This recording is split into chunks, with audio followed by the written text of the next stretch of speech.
Saints Row, the only video game franchise that had the balls to try to fight the titan of a franchise, Grand Theft Auto. I personally give Saints Row its props for trying to fight against GTA. In the beginning, they did pretty well with the first two games, then they realized they could not compete. So they went a different route. And a lot of people didn't really like that route. A lot of people really liked the more gangster Grand Theft Auto style of play, and I agree. But I believe that Saints Row can be revived, and I believe Saints Row needs another chance. So today I'm going to be combining every single Saints Row game in the franchise by taking one of its best aspects from each game, combining them all into one to try and make the perfect Saints Row game. This is World of Waffles, and welcome to Combining the Series. If you like unique video topics like these and you like to revisit some of your old favorite series, make sure to like, comment, share, and subscribe for more of my content.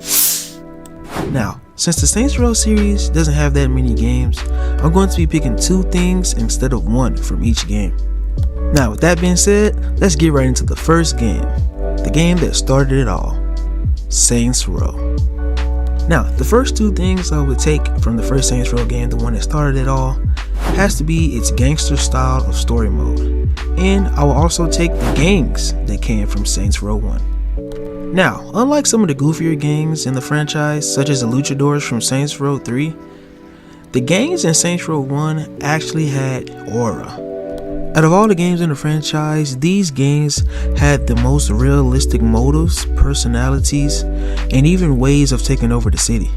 Like the Vice Lords taking over the music and entertainment industries, as well as extorting people, the Los Carnales, a drug cartel, and the West Side Rollers, a street racing gang.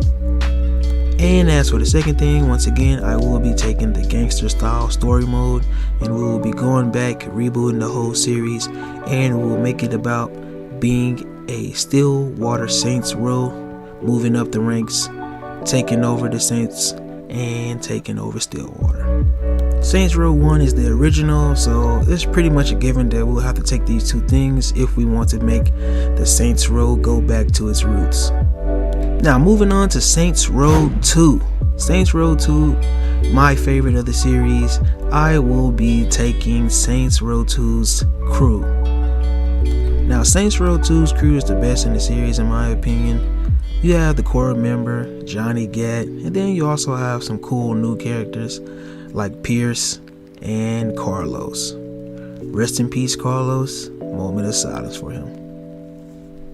This crew was not only great in terms of entertainment, but it also had each core member have something they bring to the table. For example, you had Pierce, who had the brains and the plans. And then you had somebody like Johnny Gat, fan favorite character, who was the bronze and the guns. And as for the second thing I would take from Saints Row 2, it would definitely be its online multiplayer. The online multiplayer had lots of different things that you can do. We had game modes such as the deathmatch, it had the fight club, and it also had open world co-op.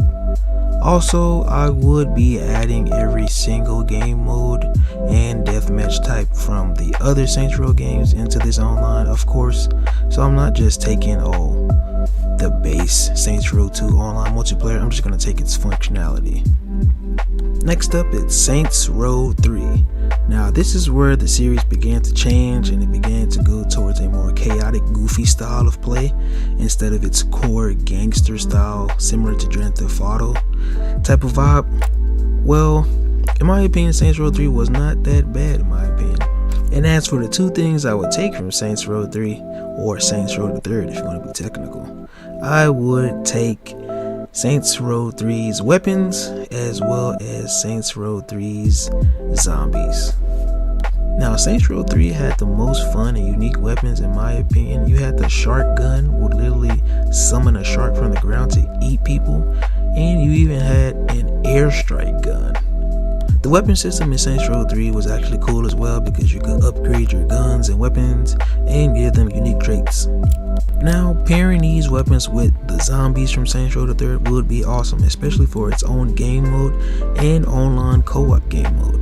Imagine having a zombies game mode with crazy weapons that kind of plays like Capcom's Dead Rising, giving the player a unique experience and also kind of converging the two styles of Saints Row in the franchise. You having the gangster style in story mode and single player play, and when you get online you get to have fun stuff like the zombies modes and all of the chaotic weapons. Let me know in the comment section below how you guys feel about these two picks and what two picks you would put instead. Now on to Saints Row 4. This is where the series took a massive hit. The game basically became a meme, fighting aliens and having superpowers. Yeah, it was no going back after this one. Now, I know you guys are probably thinking, what can I possibly take from the last two games in the franchise? But you will be surprised, okay? Now, hear me out. First, I'm going to be taking the superhero powers from Saints Row 4. Okay, wait, hear me out. And secondly, I'm going to be taking the fact that you can make choices in the story mode in Saints Row 4. Now, don't worry. The superpowers will only be in a online game mode, and in that game mode, that would be the only game mode where you can use the superpowers. I just think it would be very fun to have an online game mode where you have the crazy weapons with superpowers, people just flying around, jumping around, speed boosting with double explosive pistols, having lots of chaotic fun, okay? Now, when it comes to my second pick, which is the choices in story mode, when you have a gangster story mode where you can also, I don't know why I keep saying gangster. I'm really just spamming that word. Hey, comment down below how many times I say gangster in this video. Now, when it comes to a story mode that is more serious, okay, you want to be able to have choices, because when you have choices, you have many different ways to end the mode, many different paths that you can take. You know, hey, for example, if I choose to do a raid on this gang, they will come back and maybe somebody in my crew dies, okay? But if I choose to not do it, then they raid us and we lose money, or we have to go back to square one, or stuff like that, right? Having all of these different choices and different paths will make the story mode unique, and it will put it a step above Grand Theft Auto, which has never had this, in my opinion. You know, you had a couple choices in Grand Theft Auto 5, but you know, I want it to be to the point to where it's kind of like Detroit Become Human, where there's like 1,000 different ways you can finish the story mode, 1,000 different things that could happen in the story mode depending on what you choose. So yeah, those are the two things, and that are how I would manipulate them in the story mode. Manipulate, oh my god, what am I doing? Yes, I'm recording this at like 3 a.m. and I'm gonna leave that in. So yes, those are my two picks, right? The superhero powers and the ability to make choices in your story mode. Now, the worst game in the series, in my opinion, Saints Row 2022, or the Saints Row reboot. We're not going to talk about how bad this game is, because it doesn't matter. All we have to do is find two things that we can take from this game to add to our combination. And those two things are very easy, and that's why I saved these two things for last. And that is the updated, up-to-date character creation and all of the up-to-date vehicles. Now, when it comes to Saints Row, their customization is very top tier in my opinion. Obviously, because it's the newest game in the series and it has the greatest hardware put into it, so the character creation is very good. I've seen lots of cool characters being made, like even Michael Jackson and Shaggy, whatnot. I'm pretty sure everyone has seen those cool character customizations. And also the vehicles are pretty cool, unique, they look good, and they have the most vehicles and the most unique vehicles in the franchise so far. So hey, that's what I'm taking. Yes, maybe a cop out, but hey, this game sucks, so I had to find something. Well, that is my combination for the Saints Row franchise, combining every single game into one. Now let's do our review. First, in Saints Row, we are taking its gangs, and we are also taking its gangster style story mode. Don't forget to comment down below how many times I've said gangster in this video. For Saints Row 2, We are taking its crew. Saints Row 2 crew. Get it? It rhymes. Yes, it does. I am a rapper. No, I am not. Saints Row 2's crew, and we will also be taking Saints Row 2's online multiplayer functionality.